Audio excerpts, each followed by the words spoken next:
coup, bah, ce gros tuyau PVC, là, je vais faire des trous à la cycloche. Parce que j'en ai plusieurs, mais bon, je commence avec ça. Je vais faire du hors-sol. Puis je vais caser les fraises, là.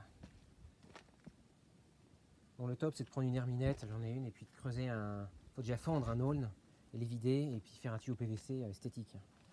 Le remplacer. Parce que c'est ce qui bloque, en fait, dans le hors-sol, c'est les matériaux qu'on utilise. Ce qui est bien dommage, parce que si on s'arrête qu'à là, le hors-sol a beaucoup d'avantages. Plus d'air, moins de consommation d'eau, pas de problème de limaces, un gros gain de place considérable. Alors les fraises, pourquoi je les achète et je les fais pas moi-même? Parce qu'en fait les stolons qu'elles font, le premier stolon tu peux le prendre, pas le deuxième, il sera un peu plus dégénéré. Et après ça fait en fait de moins en moins de fleurs et de plus en plus de stolons. Donc c'est comme ça que ça dégénère. Du coup, alors qu'est-ce qui s'est passé pour celle-là? C'est parti sûrement d'un stolon mère ou peut-être même d'un semis. Et pendant un an, il y a un mec qui est venu couper toutes les fleurs et les stolons, comme un esclave. C'est pour ça que c'est si cher. Là, ils sont 2,95 pour 6 plants, ça va. Mais bon, en général, c'est vite beaucoup plus cher. C'est comme les plants de tomates. Enfin bon.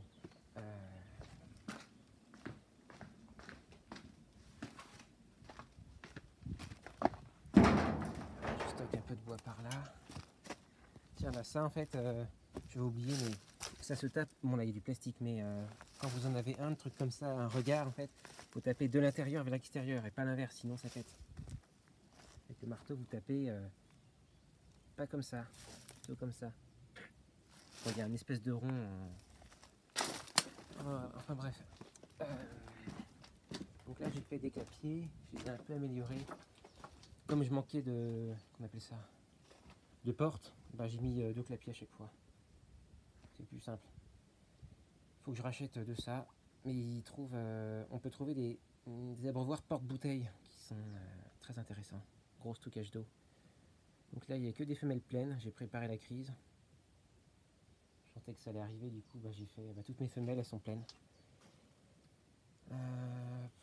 Voilà, j'en ai fait là-haut. C'est juste pour faire leurs petits. Après, je les mets en clapier portatif pour qu'ils mangent plus d'herbe. Ils aiment bien s'occuper. C'est vraiment très facile cette bestiole. Après, je pense que le mieux castor, le ragondin, est beaucoup plus simple. Il est résistant à l'humidité, au vent et sûrement aux moustiques.